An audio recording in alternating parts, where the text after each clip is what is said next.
Hello, hello, hello, everybody. Welcome in to the question that just happened over on TikTok. Yes, absolutely. Someone does scream at you at the beginning of our theme saying, "Are you ready?" That does happen. He, she's, theys, and all those who slay. This isn't just a podcast, it's a vibe check with a microphone. Welcome to Kicking Out 2. I'm Michael, and with me is the walking burst of serotonin who makes chaos sound classy, Tori herself. I don't Hey, know about Tori. all that. I feel like that's a certain level I don't know that I can get to. Lady Alpha, what's up, y'all? That's what she said. Welcome in, welcome in. Are you calmed down from earlier? Or Probably not. probably not. Can't say we won't make you blush and laugh in this too. That may happen. If so, I do not apologize. I meant it. Anyway, today's going to be a little bit different. This past week of wrestling hasn't been exciting, for lack of a better term. We did have Saturday night's main event, but it was very, very predictable. I only got one of the predictions wrong. Why do you two? And I only made that pick because I wanted to be different because everybody had the same picks. I picked two picks um, just because I didn't want to be the same as everybody else. Mhm. I knew who was winning. I just didn't want to. Yeah, make it different. Speaking of predictions, coming up soon, the run-in Survivor Series prediction game. I am 1/5 of the Who all's Big in Mike this? team. A bunch of people. There's some videos over on the run-in Twitter. Y'all go watch that. You can see who all is the team. I'm probably going to try to make some 80s style promos to shoot out there. Probably going to be something I do.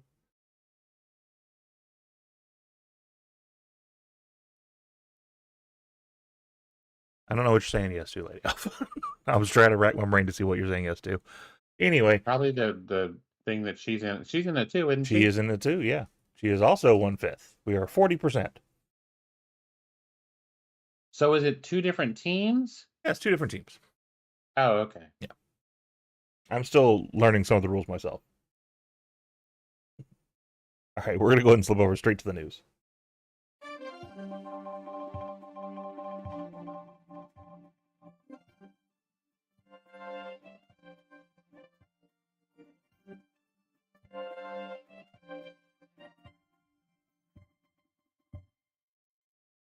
On correspondence today. No, This is Les Nessman reporting for. this is Les Nessman. I don't know why. I don't believe you. I never thought of what that music sounded like until just now. Well, Isaiah says, "Hey, just Tori." now. Huh? Hi. I said Isaiah says, Isaiah? "Hi, Tori." What's going on, Mike? The show. That's what's going on currently. First bit of news: MJF from the devil to the big screen. Hollywood's newest villain might not be wearing his Burberry scarf anytime soon. He is actually doing some more movies now.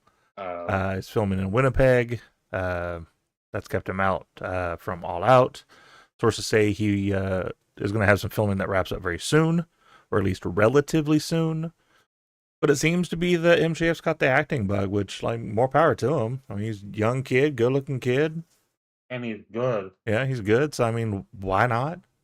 You can make some money doing it. Let's do it. I don't see a big problem with that. Christmas came early for a couple of our wonderful women's division over in AEW. Sky, Blue, and Willow got what they wanted for Christmas. So forget Thanksgiving. AEW is serving up chaos for Christmas. We are getting an all-women's blood and guts match. I'm so excited about this match. Yeah. It needs to be the main event. So, and that's kind of like the contention, right? Like, do you put the men's in the main event, or do you highlight this because it's the first one? Like, where do we go with that? The men's main event, I feel like, was thrown. I don't think they should have had the men's blood and guts. Shouldn't have had it. Fair enough. I could see that. I would have been fine if you just did like a 4-on-4 regular match or something, whatever. I'm not a fan of them doing 2 blood and guts matches. Yeah. I'm also not a fan of them doing this on a regular show. To me, this should be a pay-per-view match. Yeah. I do love it that it's not a pay-per-view match because the women deserve it. Yeah. But there is a certain level of this should be a pay-per-view match. It should be. Like I think this whole like every once in a while we have a special Dynamite that has a special theme. Right. Like I think we should be done with that. I think things like this should be like, this is a big event. This is a pay-per-view. Yeah. Um Again, it's the first one. Doing it live, I'm good with. yeah. Doing it on TV, I'm good with. Um, But listen to the stacked card though. So you got the Triangle of Madness, Thekla, Julia Hart, Sky Blue, with Mercedes Moné, Marina Shafir, and Megan Bayne against Chris Statlander, Willow, Tony Storm, Jamie Hayter, Queen Aminata, and Harley Cameron. yeah, Like love that's Queen Aminata. Like I'm so insane. oh my god. DPW Women's Champ, Queen Aminata. Let's just be That's clear. right. Put some respect on that name. That's right. Originally it was scheduled to be Penelope Ford. Talking about it. What's that? I said I'm gonna tag her in a tweet that we're talking about. There you go. Originally scheduled it was Penelope Ford, but she's out with a UCL injury. This is going to take place on November 12th on a special Dynamite. So, be good to see that. I know what I'll be doing that Wednesday a week night. From Wednesday. Yeah. Tonight they're having a battle royal for who gets advantage. They got it. Yeah. So this week, tomorrow, there's 3 matches for the women, 3 matches for the men to determine who gets the advantage. Yep. I love this format. Yeah. It's a fun turn to it.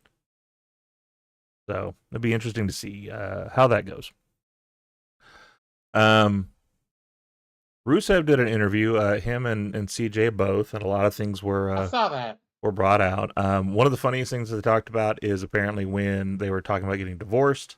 Rusev apparently overnighted the divorce papers to make sure she would get it on her birthday. That's savage. He's a dick. That's so savage. But he also talked about a 2019 story, though. This was on the Identity Crisis podcast.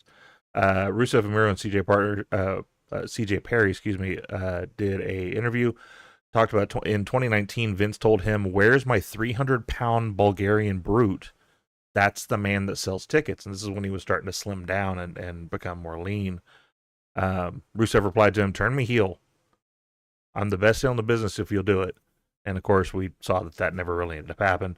He ended up bulking back up. Then they turned him heel. Then he feuded with Nakamura. Then he went babyface again before his hiatus.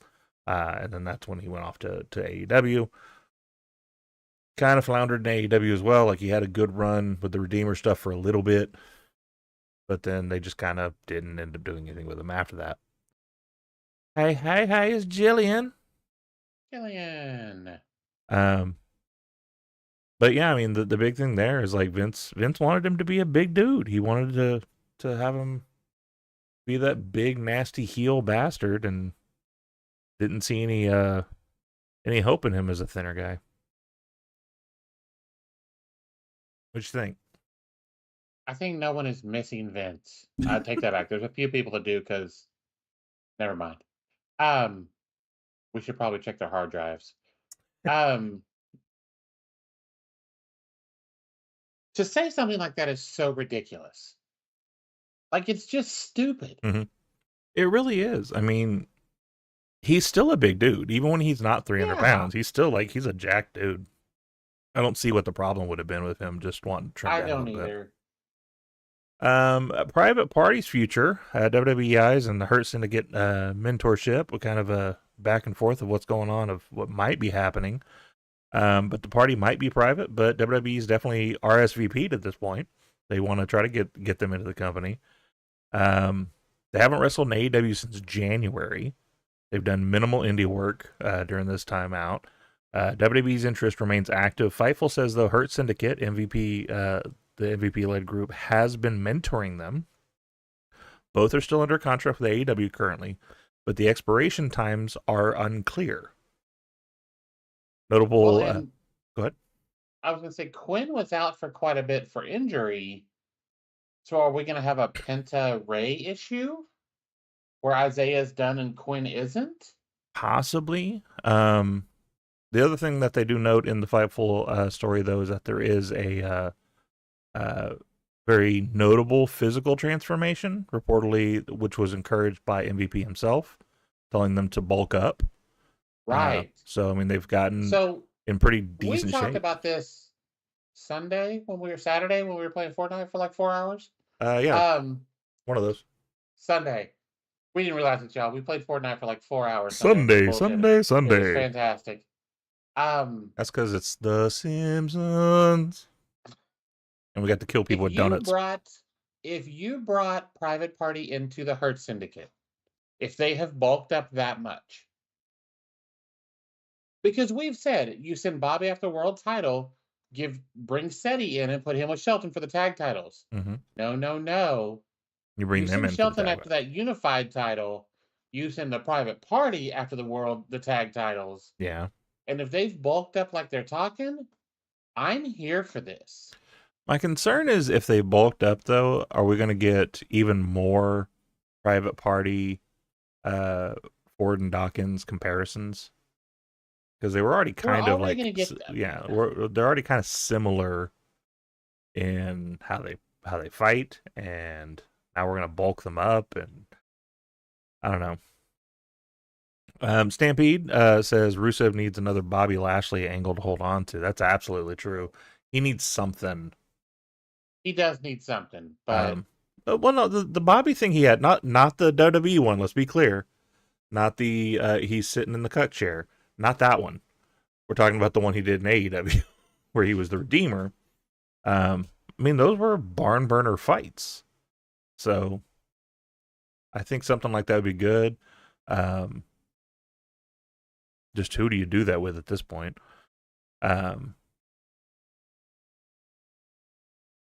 Yeah.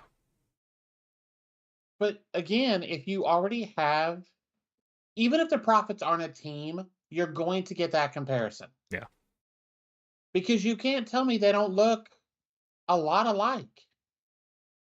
Quinn is quite a bit bigger than Cassidy. Yeah.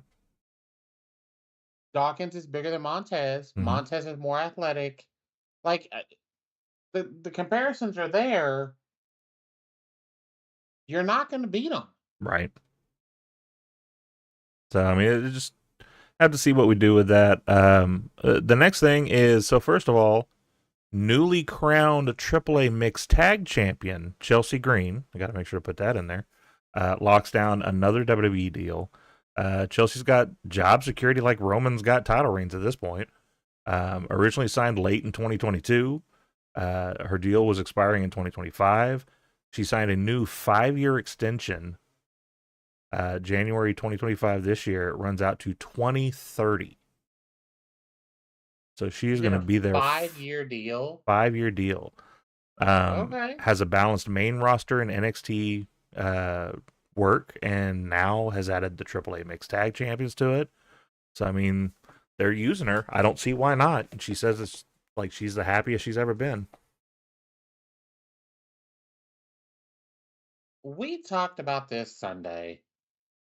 We talked about a lot Sunday. We did talk about a lot. Anybody from the WWE that goes somewhere like TNA, AAA, whatever, and wins a title, you're just burying your talent.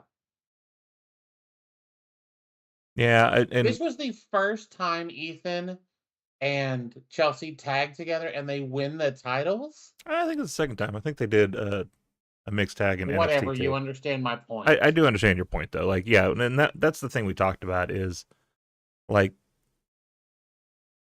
having a WWE talent go over there for the first time, win the belt, changing the story of what's going on in your company. Yeah. even back in the day, and I hate going back to the NWO storyline because it was so long ago at this point, and I know people are tired of hearing like, Eric getting his props for what he did back then and all that stuff.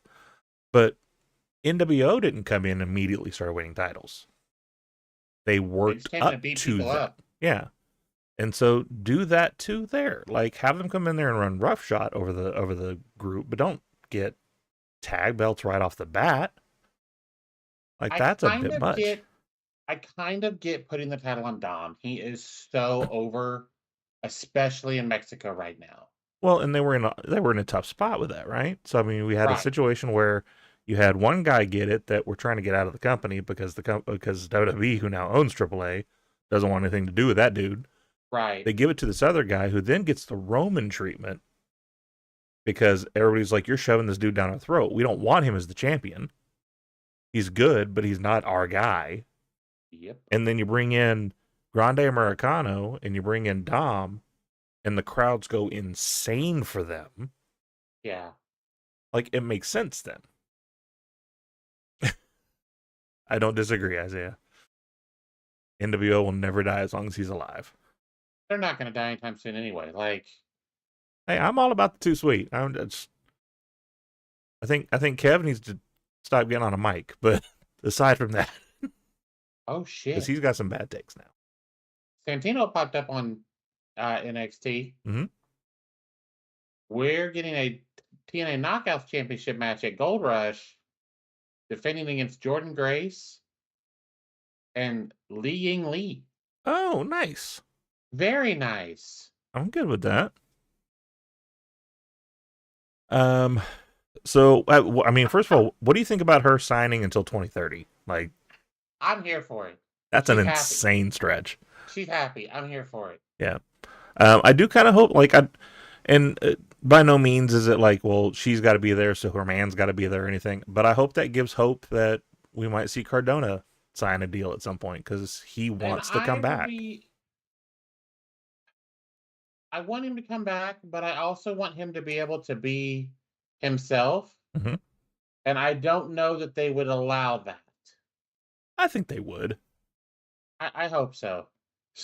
So WWE posted that thing 15 minutes ago. Mm-hmm. Jordan just retweeted it with a video that says, "We're outside the ring for those first few minutes, and it's somebody getting dragged along by their hair." She's like, "I just need a couple minutes to handle this. You can come back and get some after that." I'm just gonna talk to him. I'm just Right. gonna talk. I just want to talk. I want to talk to this bitch. Legacy continues, but it's not the legacy you're thinking. Tatanka's sons have started training in the dungeon. I saw that. I saw what he said too. Stop it. Well, all right. So I'm going to give him credit on this, just because he's doing what Scott's doing. Steiner. He's playing the kayfabe. He's playing it up, trying to get some, some push behind his kids. But Triple H personally got Tatanka's sons into the WWE Performance Center. They've been praised by Matt Bloom, by Shawn Michaels, by Undertaker. Currently, they're training at the Dungeon under Natty and TJ Wilson. So it looks like there is a chance that they're going to come in pretty well. I mean, obviously, I don't think we need to pull the Tatanka's kids thing because I don't need little Tatankas running around there. Especially I believe he is Native American. Yeah. But it's still kind of that gimmick was still racist as hell.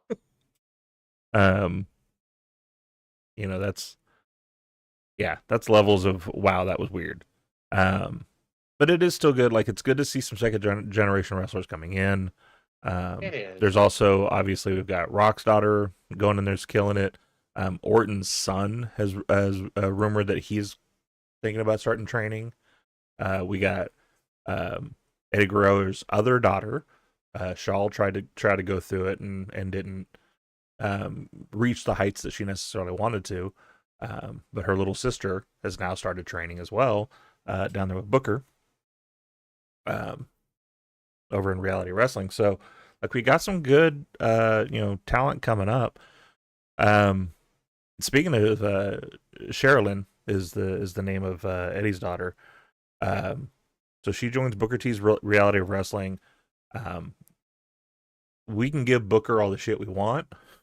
However, people that have came out of there, Roxanne Perez, the Usos, Sammy Guevara, Kylie Ray, Kira Hogan, like they've spit out some banger people. Oh, absolutely. Zilla's been hanging out there for a while, so like, My bad. you're bad. Oh, did you not go over the I phone? was trying to get a better angle. So it's great that they're going to be there, and like with Tatanka's kids, with Eddie's daughter, Yeah, Orton's kid talking about coming in. Like we've got a lot of good lineage coming up. That's gonna hopefully put some new coat of paint on for the company. So that would be nice. But that's it for the news. Real quick before we get on to our special discussion 3 count today, which I'll discuss that when we get back. Here is a W ad. Promotional consideration paid for by the following. Kicking out at 2 intern Ace Finley here. And before Michael and Tori hit the ropes and dive into the latest in the world of wrestling, let's tag in one of our show's partners, W Energy.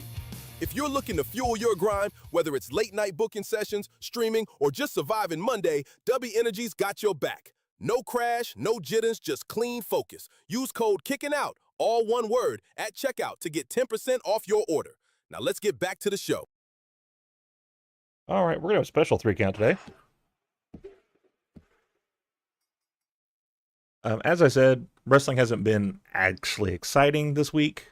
So rather than trying to dig our minds. to us. To us, yes, absolutely. To absolutely. us. To us. I'm sure there are people that have loved everything, and that's cool. Mm-hmm. Stampede also has a point about Jordan, but that's fair. It is kind of full circle. Absolutely. All right, kiddo. Thank you for coming in. I appreciate you. Okay, love you. Bye.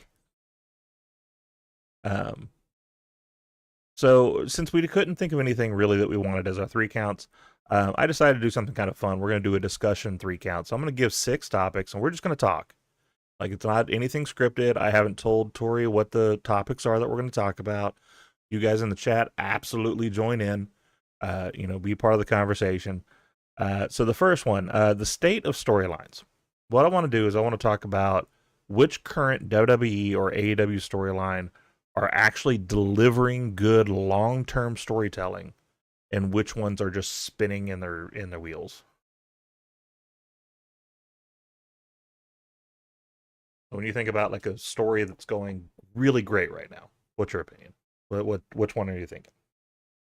If I'm thinking story that's going really great right now, it's the Triangle of Madness, Jamie Hayter, Queen Aminata. Like, that story has just gotten better and better.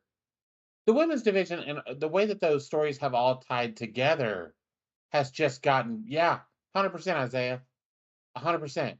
Yeah. Just across the board, they've all just gotten better. Yeah. I don't think I can disagree with that one. I think that's kind of the best one going at the moment. The only one I could think that I'm actually kind of digging, and it's not necessarily a story, it's the fact that we're still keeping this. That is a good one, Stampede. We're keeping this U.S. Open Challenge thing going because I think it's a good gimmick. Like, the fact that every week we're going to get a banger match, we don't know who it's with, we don't know what's going, like, we never know ahead of time what's going to happen with that. That's cool to me. Yeah, so I love how that's going.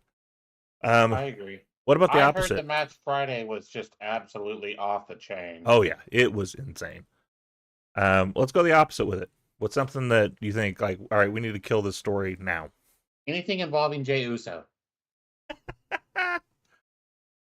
Sorry, was I a little quick on the trigger with that? No. You're right on that one. I do want to say I was sitting in Stampede as part of the Wrestling Collective. I was sitting in listening to some of their stuff.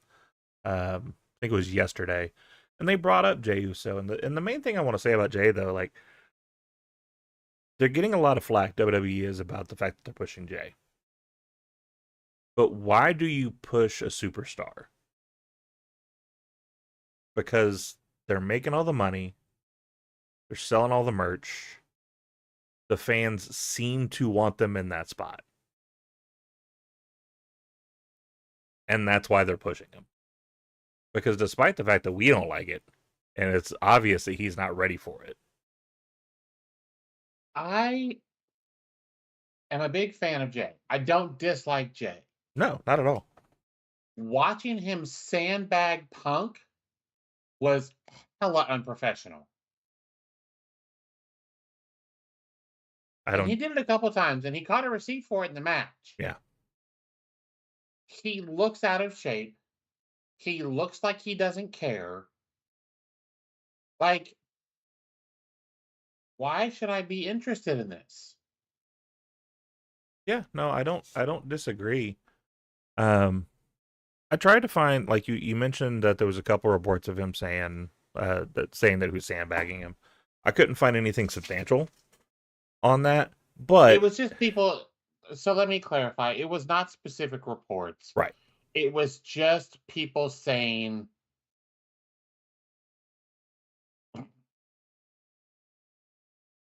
somebody said that they called Jey Uso 007, 0 gas tank, 0 main event worthy performances, 7 Yeet shirts released per month. He's got a new one right now. That Yeet-ish. Yeah, no, like I watching the match, I don't think he was necessarily sandbagging. I do think, though, he was off in that match.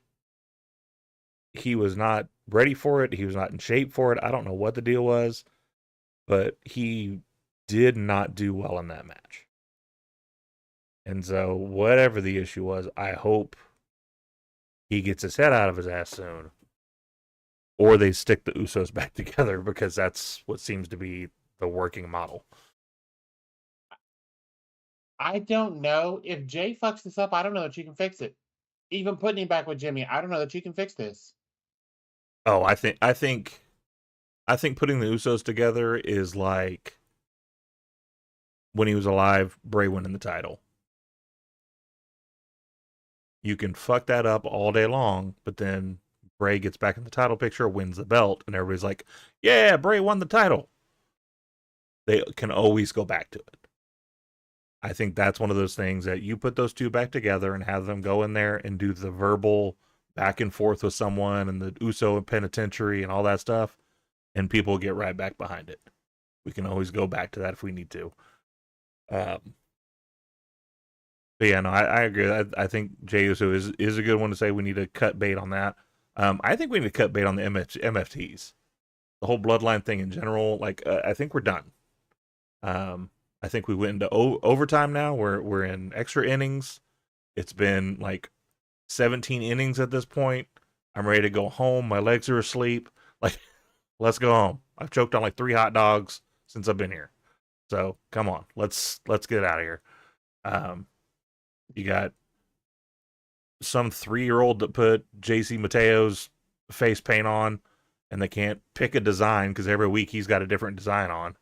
And every one of them looks stupid because his face doesn't look right with face paint. He looks funny. You took Jeff Cobb, who is an absolute monster, and turned him into that? Yeah. And yeah, Stampede, like, I agree with that, and I don't understand why. Because, like, when he's in there with Jimmy and they're doing the Uso stuff, like, it's fast-paced, it's ready to go, it's hard-hitting. I think our biggest thing, but you just proved it, though. With Jimmy, he's feeding off of Jimmy. So, and here's the other side of it. I don't think it's even necessarily he's just feeding off of Jimmy. Billy Gunn. There is an interview with him and Jesse James, and they're talking about, like, why Billy looked so good in that tag team. And he's like, look, I've got asthma, and I was blown up by the time we got to the ring. But we're in a tag team. So Road Dogg goes out there for 5-10 minutes. I get to catch my breath. And then I come in for the hot tag. I kill it. And we're done.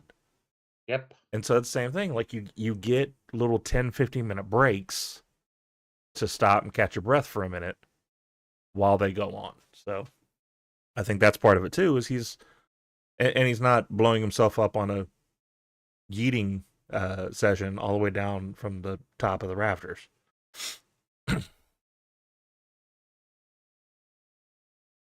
All right. Wrestling what ifs. Let's go with that. What if a major heel or a face turn had never happened? So we'll leave this up to the crowd. So if you guys will think of like a major heel turn or a major face turn that happened, and we'll pontificate on why, And by what would leaving have this to the happened. crowd, we mean, what do you got, Stampede?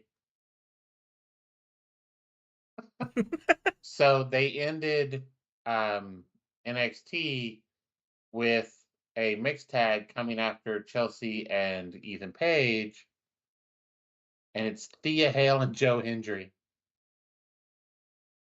gonna be a good tag team. Like, Those two together are he fun. did the whole turn and pose, the whole thing. Which That's one, so Isaiah? funny. Let's be specific. Which turn? Right. Are we talking about the first one? The like she chopped the Bailey buddies? That broke my little heart. Not even gonna lie about it.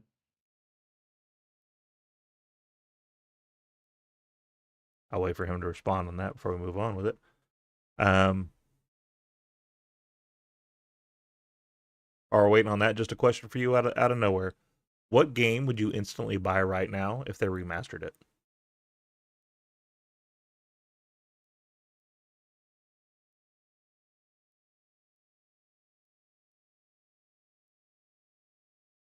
Shining Force. Okay. Do you remember that game? Yeah. Loved both of them. Bailey. So her initial heel turn Yeah. is what you're talking about, Isaiah. So what if that didn't happen? If we'd have kept Hugger Bailey, Yeah. she'd have been done in less than 2 years. I don't disagree. The character in the was latest. never going to sustain. Well, we'll get to that one in a second. But because she needed something. She needed if something. she didn't do the heel turn,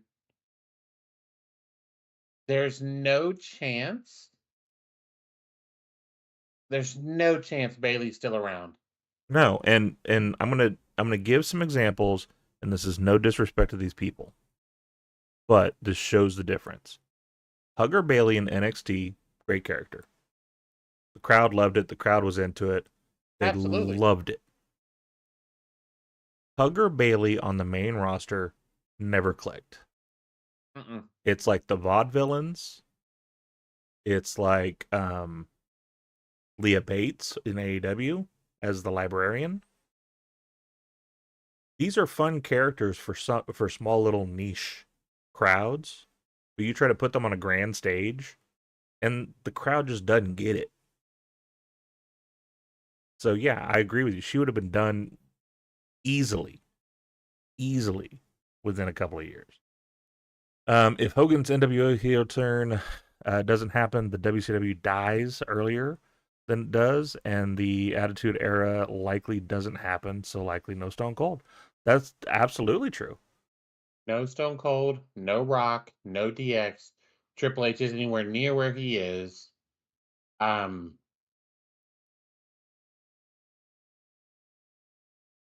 There's any of a number of people that we don't have because of that.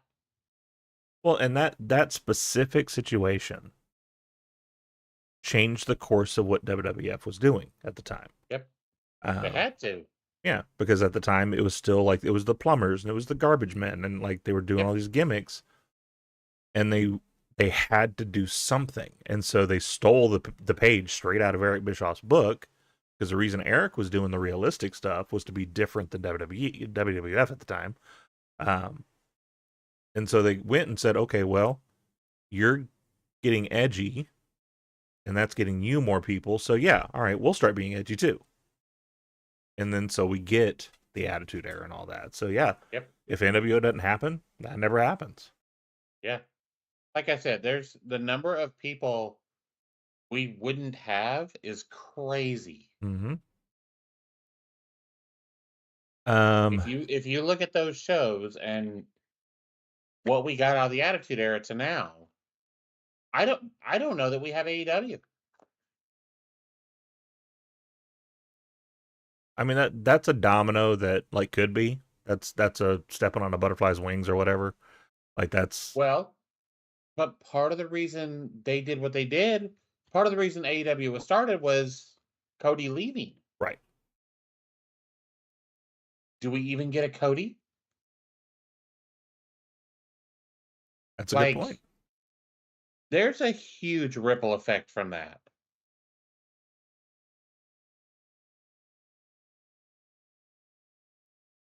Yeah. I mean, yeah. Well, because okay, so if we even go with that, there's a chance that Paul never shows up in WWF. He stays over in WCW as the Blue Blood gimmick Yeah.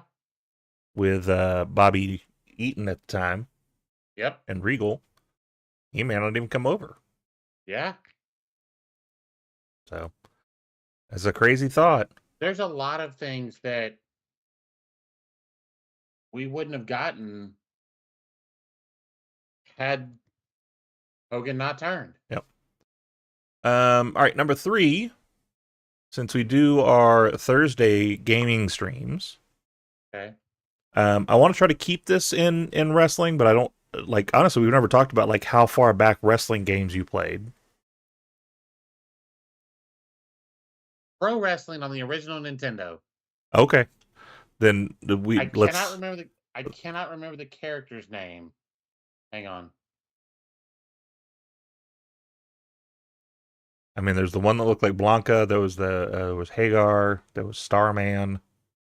There's the one that looked like Rey Mysterio. Starman, the Amazon. Okay, so the Amazon looked like Swamp Thing. Yeah. Starman.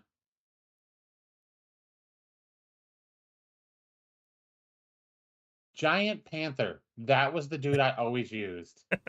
King Karn, King Slender, Starman, the Amazon, which served as inspiration for Amazonian Blanca in Street Fighter 2. Yeah.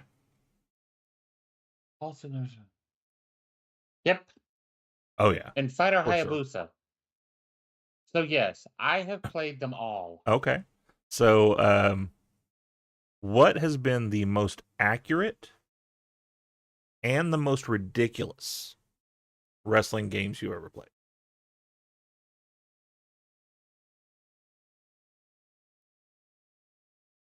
So the most ridiculous Mm-hmm. pro wrestling on the Nintendo. Fair enough. I think the most accurate may have been Here Comes the Pain. Really?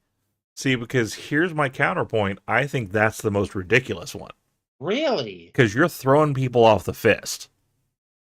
Yes, which was fantastic. You're throwing people off the top of a building in the street. Like, to me, that was just ridiculous.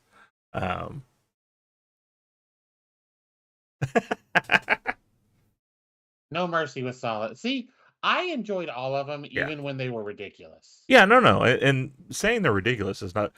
Here Comes the Pain is one of my favorites. I would say probably number 3 or 4 in all the wrestling games I played, and probably in my top 10 of games I played. So ridiculous doesn't mean bad. It just means that Right. it's ridiculous. You could run on a treadmill. Like literally you could go backstage in a match and just start running on a treadmill. You could throw people into pinball machines. Like it was just wild. Yeah. I mean the most accurate I think it's what we have now. It's The current ones, obviously. Yeah. I wasn't thinking about them because, But I do think those are the most accurate. I do think actually even like No Mercy though in 2000 and I forget which WCW one was basically just rip off. I think it was WCW NWO Revenge was the one that was basically just a No Mercy Yes. clone. yes.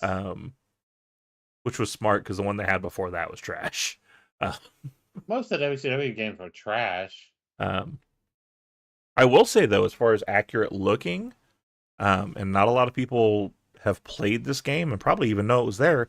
TNA Impact, they had a video game, and the scans on those looked so accurate. Stampede, you ain't wrong about that. Yeah. You ain't wrong for that. I'm not wrong at all. All right. Let's talk about mic drop moments for number 4.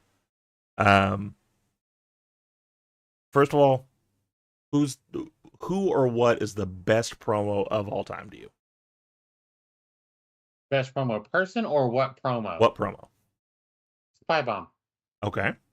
It was a game changer. The pipe bomb put in the realism we knew was there, but no one admitted was there. Okay. Like, we had the Brett situation, like, we had all that, but the pipe bomb, he put it on the table. To me, that was the promo that changed things in terms of promos. Okay. That's fair enough. I didn't think it would be one. I hate to say so current because it's not current because we're old, but I didn't think it would be one as current. With me, I still go back to Hard Times. Like that promo was so good, especially for the times it was working with. Ric Flair's good too. Like one that sticks out for me for him was late WCW when he was legitimately beefing with Eric Bischoff because Eric like fined him because he went to his son's baseball game. And so like he came back and he just like went off on Eric off script, and like the way he delivered that was amazing.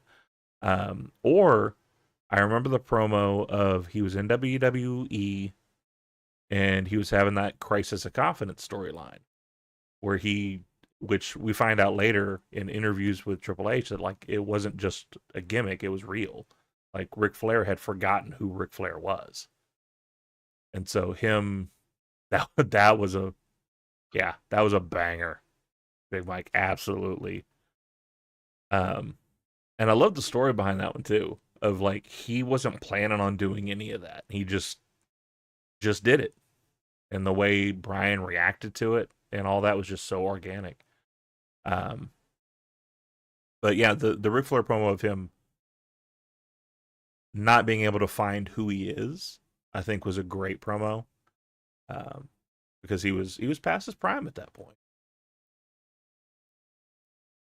The Kiss stealing Willing Deal was a big deal. The Common Man promo was solid. The Miz promo was that when you say game changer, that should have been a game changer. That should like the next week on Raw, he should have been doing something. But they just kind of let that fall to the wayside. Well, there we go. Thank you, Isaiah, for reading my mind. Plus the Jay Lethal Ric Flair stuff.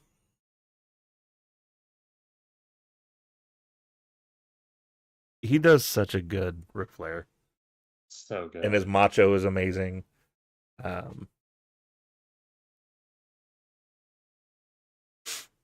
That's always fun. Yeah, no, nothing for suffering succotash, man. I'm sorry. That's suffering succotash, son. What the hell?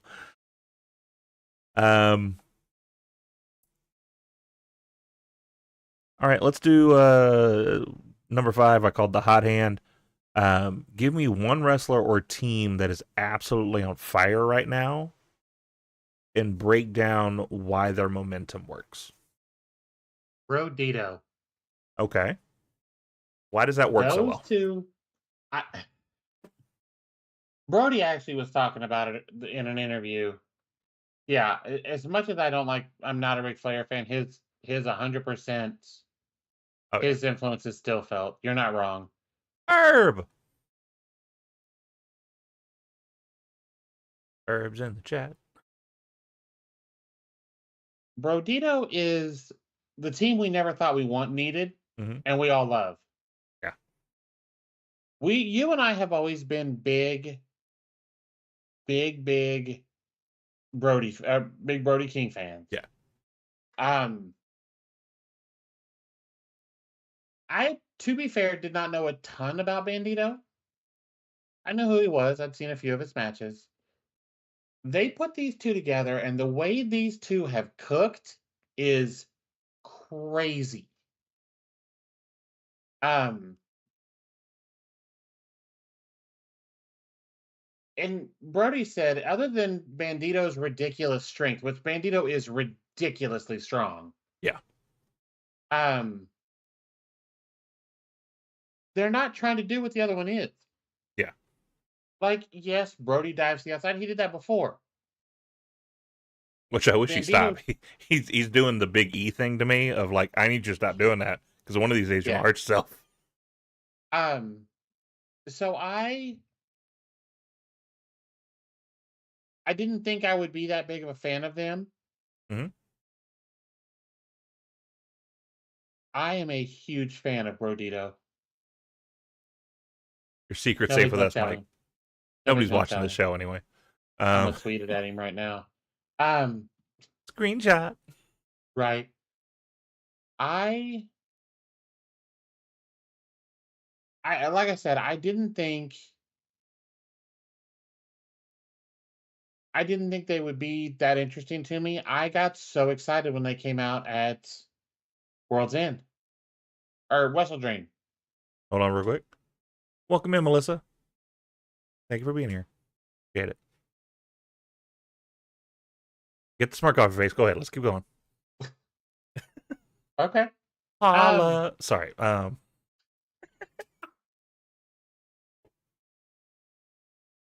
Anyway. Do I need to start talking about Amanda now? Is that what is that next? We're gonna run it back. Go ahead. I'm Melissa. So, like I said, they have gelled really well. The crowd is into them. They're doing their own things, and it works for them. Okay. So, the more this keeps going and we keep seeing it, the better it is for them. I can agree with that one. And there was a came out of nowhere thing. Yeah. Like they were thrown together in a tag team because Buddy was gone and they needed someone in that spot. And so it's just worked out. I think in the same position, mine is Grande Americano. This gimmick that was just a joke thrown away for fun, because that's what it was when it happened. Chad was playing this character, and it was like when Santino was Santina. It was like when Andre the Giant became the, the Giant Crusher or the Giant Destroyer or whatever it was back in the day. Like, everyone knows who it is, and that's the joke. Chad gets hurt. They give it to Kaiser, who's a Russian dude now, playing an American dude, who's playing a Mexican dude, and actually knows how to speak Spanish, too, which is the part I don't think any of us had on our bingo card for that,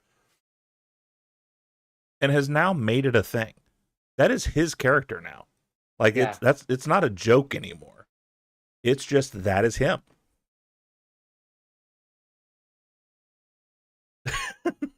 The demand.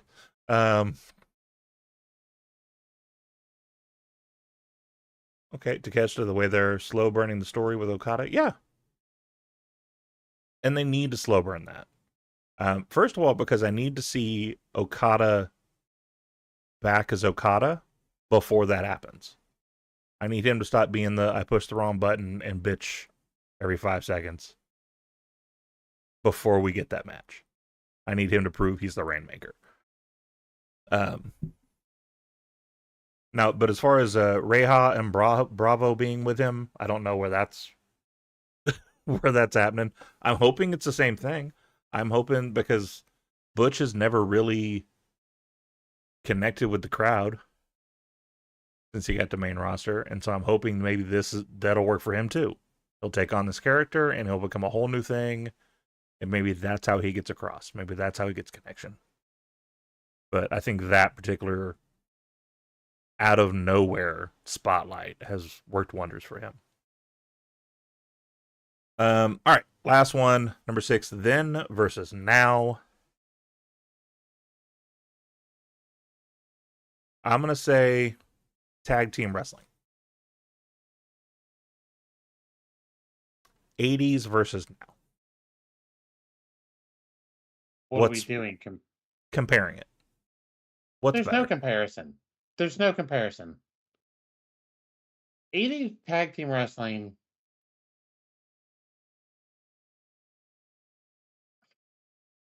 It was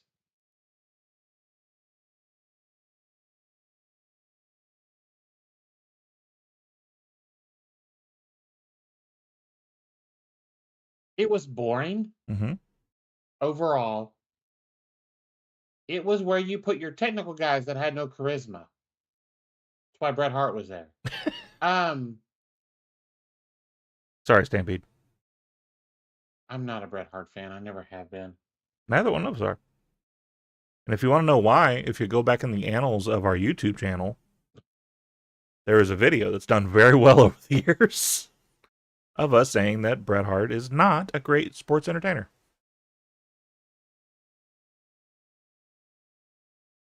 But what would you say? Like, okay, we're saying the 80s was better, but why? Why is the 80s better than what we have today? I'm curious to see what Isaiah has to say about that because there's not a chance. Really, you don't think so? I thought your point Me? was that the 80s was better. No, the 80s was horrible. Okay, all right. No, the 80s was horrible.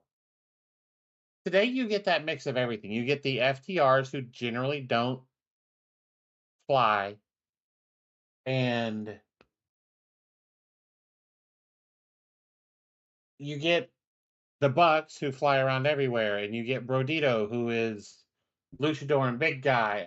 Just no, it's everything. There's no comparison. The 80s were horrible. See, I'd actually go the other way around. But you're allowed to be wrong. It's fine. I loved 80s tag wrestling versus today. Like you say, we didn't have high flyers. Did we have people doing the crazy flips that the Bucks are doing? No. But you had the Rockers, and that was the high flying team. You had the Killer Bees, who also was high flying at the time. You had technical masterpieces like the Brainbusters. You even had the Andersons back when it was Ole and Arn. So I mean, basically, you had Arn working with a broomstick, but still, that's neither here nor there. But the other thing I liked better about them, though, is that you had actual tag teams. That's fair. You don't have tag teams today. Not a lot of them. There's not a consistent number of them. Yeah, I mean, and me and Lady Alpha were talking about that yesterday on the review show because we were talking about the fact that they threw Alexa and Charlotte together and just kind of made a team out of it. They threw Chelsea and Ethan together, and that's just like that's a thing now, and Right. no real reason behind it other than hey, we're both Canadian. When we've got actual tag teams, we got real tag teams sitting in the back, and we're not using them. We had, Woods going around Italy on vacation, not doing anything with Kofi Kingston, except for him being in weird over-the-top battle royal for some reason. I think Kofi's hurt. Well, no, he was in that battle royal. Oh, okay. So Woods was hurt, which that's why he was on vacation. Gotcha. But still, though, like we have one of, if not the greatest tag team of the current day, and yet for some reason they're nowhere near that tag title, and we have two guys put together specifically for the fact so we could have the joke of AJ Lee as the tag team champion. That's what it was for, just so we could have a little haha moment. Give me some real tag teams. Give me Demolition. Give me the Road Warriors. Give me the Rockers. Give me something to actually sink my teeth into with the tag division. That's fair. All right. All right. Before we get to the hot tag, we're gonna do one more spot real quick. We'll talk about heels, and no, not those heels.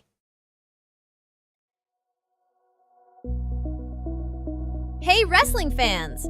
If you're a woman who loves professional wrestling, you need to check out AEW Heels, the official female-focused online community from All Elite Wrestling. It's a safe space to connect with other fans, share your passion, and build friendships with women from around the world. Members get access to exclusive content, virtual events, Q&A sessions with AEW talent, ticket pre-sales, contests, giveaways, and even in-person meetups at live shows. Led by Amanda Huber and Aubrey Edwards, AEW Heels gives you a place to truly feel part of the AEW family. Don't miss out! Join AEW Heels today and connect with your fellow wrestling fans like never before.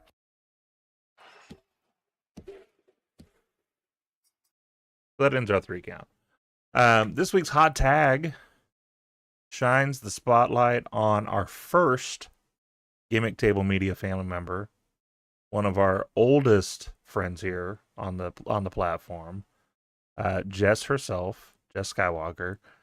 She's at Moonlit Tarot 1705 on TikTok. Currently, she's the one of 2 that is a different kind of thing for us. So we're mostly a wrestling group. A lot of our family members here are doing wrestling content. She's doing tarot readings. She is, however, though, stepping in the ring in this particular clip that we're going to show, doing a TikTok battle. And she's bringing the same energy and the charisma that she used to back in the day. And we're loving seeing what she's doing across our network. So let's go ahead and tag her in and see what she's doing. 2 gifts, guys, to unlock 3 times gifting points. Boom. Oh, no, but they didn't register. One more. There we go. They registered now. Perfect, guys. All right, 3 times gifting points start soon, and this is when Tara's about to go crazy and make me cry. So it might just be going by really fast, honey. 3 times gifting points for the next 45 seconds, guys. Randy, will Daniela be able to keep trying? Yes.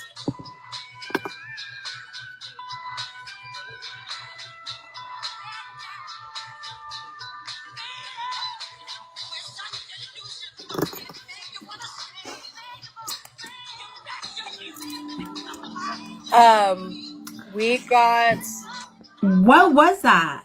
a celestial map on 3 times gifting points. Oh my gosh, Tara. She just...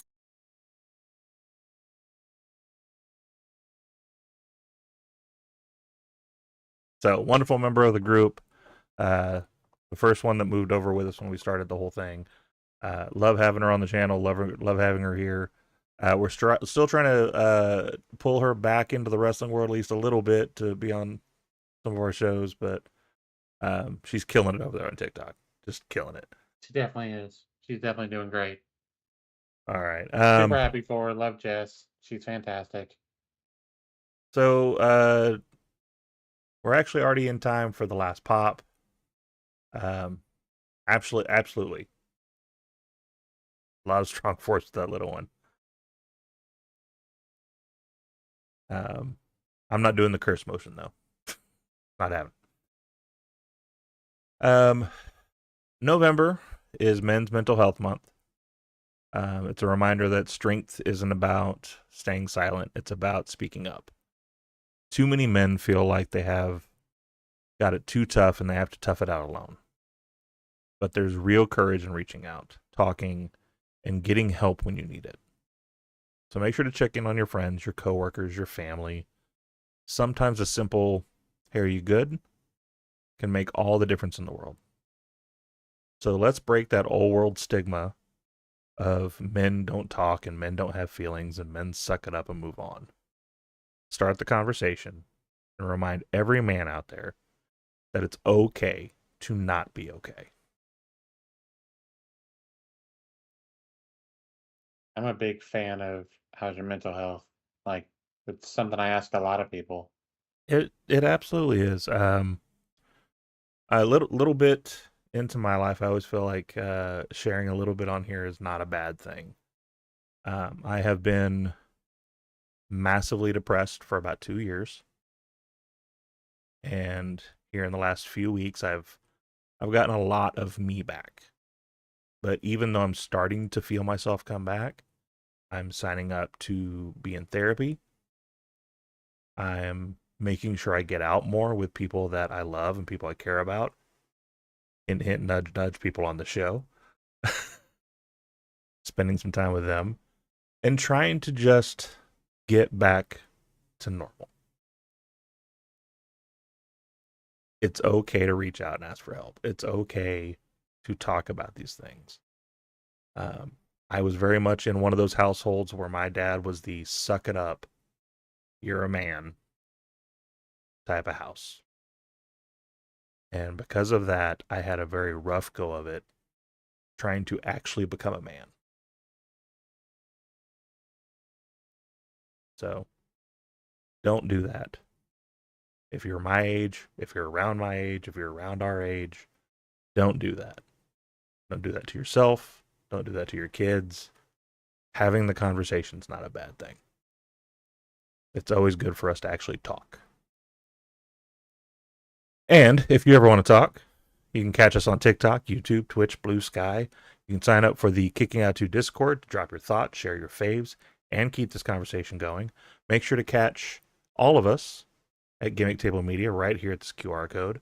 That's our link tree. It'll have everything on there, including our shop. Buy the shirt.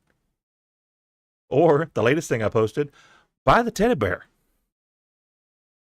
Everybody loves to cuddle with a teddy bear. That's great for your mental health. So do that. Also, we are now on Spotify. So if you don't have time to watch us, you can always go on Spotify after the fact and listen to us on your runs, on your exercises, in the gym, in your drives, hiding in a closet because you don't want to be around your wife. Whatever reason. Any of those reasons. Make sure to do that.